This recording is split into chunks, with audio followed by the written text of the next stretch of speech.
Simon says move down. Stop. You're out. Go. Here we go.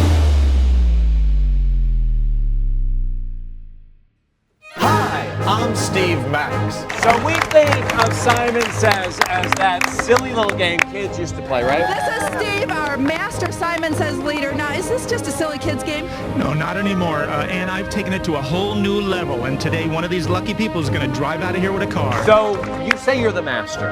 Simon says hands up. Simon says wave. Simon says Stop! You're out. You not only stumped me, you knocked me down. good afternoon, Dayton. How we doing today? LA, how we doing today? Milwaukee, how we doing tonight? Good evening, Dallas. How we doing tonight? Madison Square Garden, baby. It's showtime. Wait for us somewhere. There's a time. When I was a kid, I always wanted to be a professional athlete.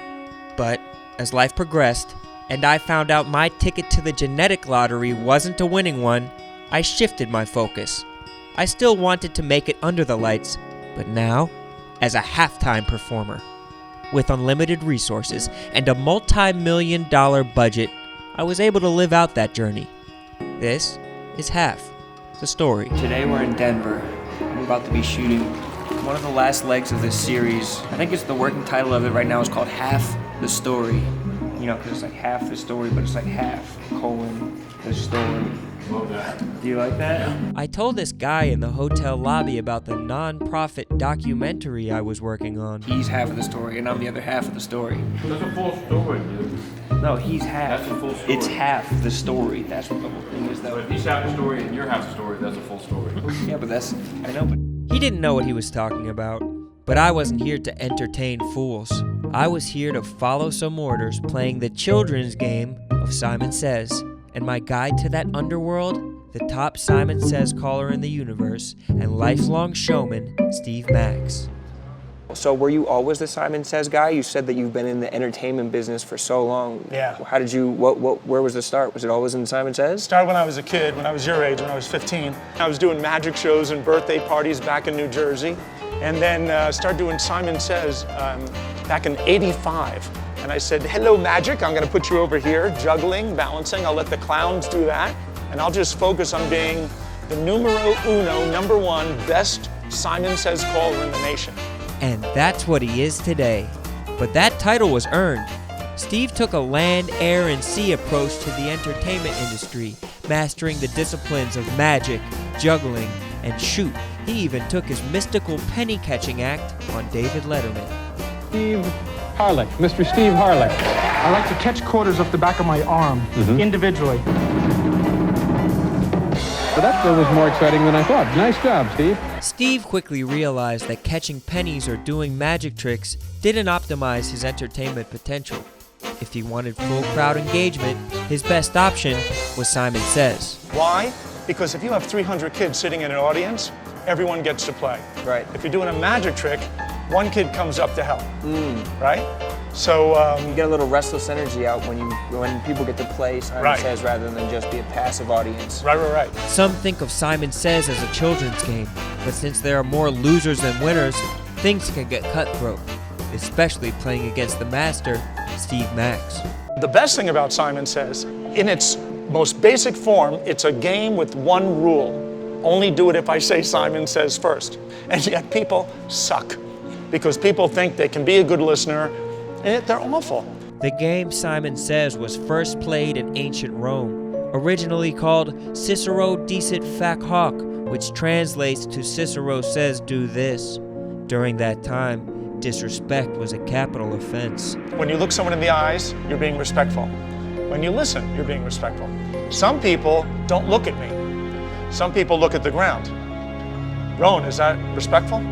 I don't think it's very respectful. It's not respectful at all, No. right?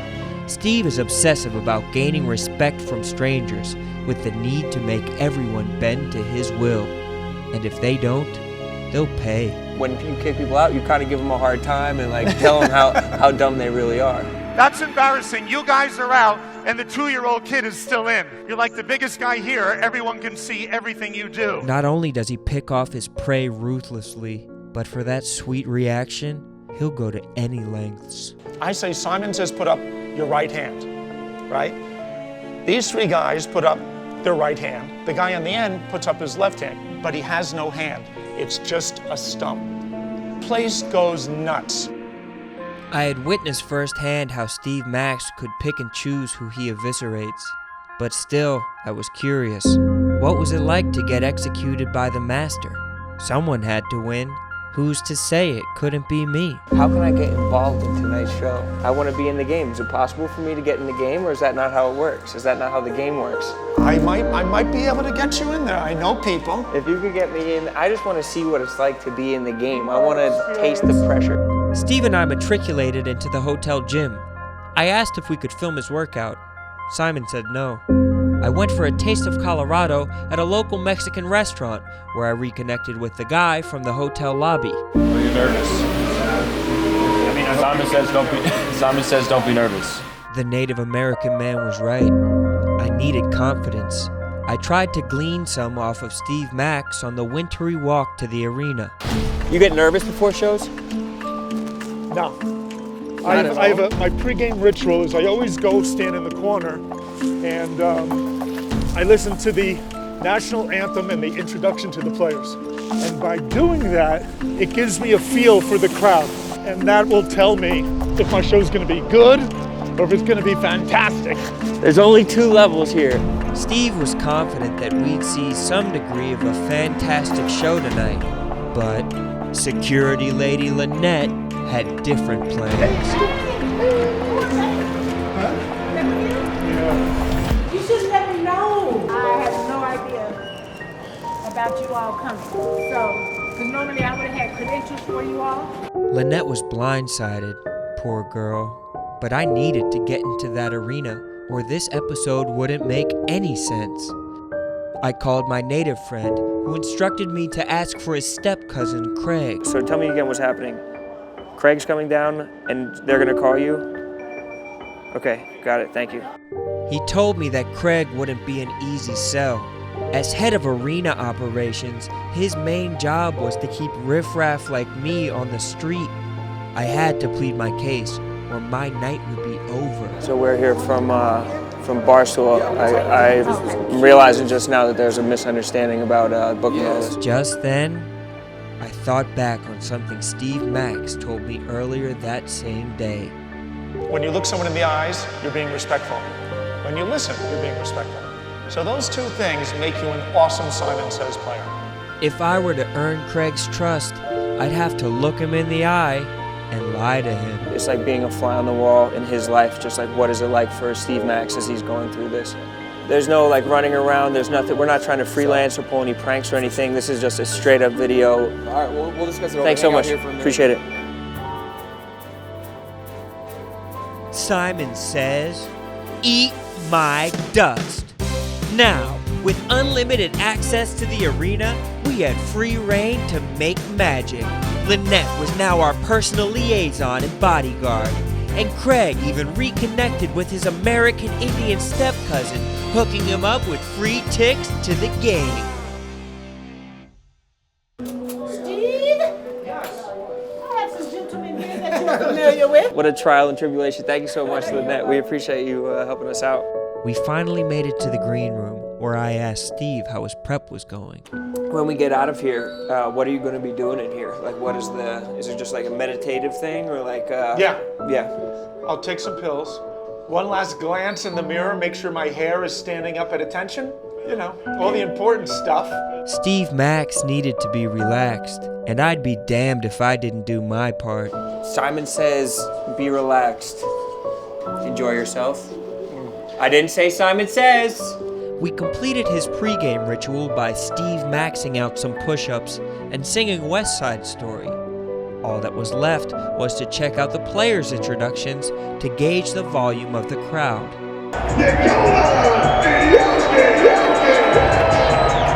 So you can tell from from what just happened there, the reaction from the crowd, I can tell my halftime show is going to be really good. Yep. And that will tell me if my show's going to be good or if it's going to be fantastic. With minutes left until tip-off, my chances of seeing a fantastic show had just disappeared. Time was moving fast, and I still didn't know if I'd be part of the show. Steve and I devised a plan to smuggle me onto the basketball court. So we'll go out there and we'll just Play it by ear? yeah. Hey, Yeah, I think you take off your media thing and slide right in there. With our plan secured, Steve offered me one quick warm-up round. well, we can play like right now. Okay. Let's see how you fare. Here we go. Simon says hands up. Simon says hands down. You're amazing. You'll probably win. Wow, I feel really good about this. Yeah. Wait, but Simon didn't say I'd probably win. The mind games had begun. I could see he was gaining power. And when he met with his congregation of contestants, he was eager to wield it. Here we go. Hands up. No, you're off. Nobody was safe. We were herded onto center court, lined up like cattle, and instructed to show one final measure of respect. Simon says, shake hands. And the games began. Gentlemen, here we go. Hands up. Hands up, Simon. Here we go. One down. That's the most embarrassing thing I've ever seen. Just go. Roasted that dude. Simon says hands up. Hands down. Hands in. Here we go. Gentlemen, go down. Please go down. Here we go. Here we go. Simon says go down. Stop. Here we go. Here we go. That manipulative sidewinder. He disgraced me in front of millions, including my new friend from the lobby. Didn't even make it halfway through the first guy. Simon says hands on. He stinks. He really stinks. But his rampage wasn't finished. He mowed down the THC-addled minds of the Denverites. It was fish in a barrel. Simon says stop. Hands down. How's that for you? Yeah. Don't look at me. Go. Savage. Your hands are up. Your hands are up. Your hands are up. Your hands are up. You're either a genius or you're out. You're out. Another burn. Maybe they call Simon Says a children's game because it'll make you cry like a baby. Here we go. Simon says hands up. Simon says hands up. Simon says run. Simon says stop. Hands up. Hands up. Hands up. Simon says hands up. Hands down. Hands down. With the last two men trembling and on the verge of a breakdown, Steve Max's only chance of saving the show was through the women of Denver. Here we go, ladies. Here we go. Here we go, ladies. Here we go. Ladies, hands up. Hey, you're killing me. Simon says hands up. Simon says wave. Simon says stop. Hands down. And you're out. Simon says hands down. Hands up. Hands up. You're out. You're out. You're out. So move down, please. Move down. Move down. You're out. You're out. You're out. Yeah. No, you're a good listener. You're a good listener. You stayed. As strict as Steve was, he respected people who adhered to his values. What is your name? Cassie. Now you're out. Go. Here we go. Well, not that much. But suddenly, as the crowd started to turn, Steve's heart grew to the max. Cassie, I feel bad I picked on you. You're back in the game. Yeah. I didn't say Simon Says. You're out again. Go. Oh, maybe not. Put your hands up. Please, hands up. Or maybe. Now you're out. Go. Just go. You shouldn't be here. You just shouldn't be here. Go. Steve showed compassion, ushering Cassie to the finals before mercifully sending her off. Katie, let's go. John, Katie, there's only one way to settle this. Simon Says, dance off! It was in that moment that I realized it wasn't about the eye contact, the listening, or the respect. The winner had been chosen before the contest even began. And the winner's name, each and every time, is Steve Max, the greatest Simon Says caller in the world. How do you feel about it? I feel spectacular. So there were two ways the show could have gone, you say? I'd say it could be good, Good or it could be- spectacular. or spectacular. Right. And tonight was spectacular. And you could feel it. It was kind of visceral. That was awesome, man. Listen, Rone, I am just so excited that you not only flew out to Denver, Colorado to spend the day with me and sort of learn about what I do. Yeah. But the fact that you participated, you had a vested interest Dude. in my show to be a part of it. That is just awesome. So I appreciate that, man. Appreciate you, man. Appreciate you. That was awesome, bro.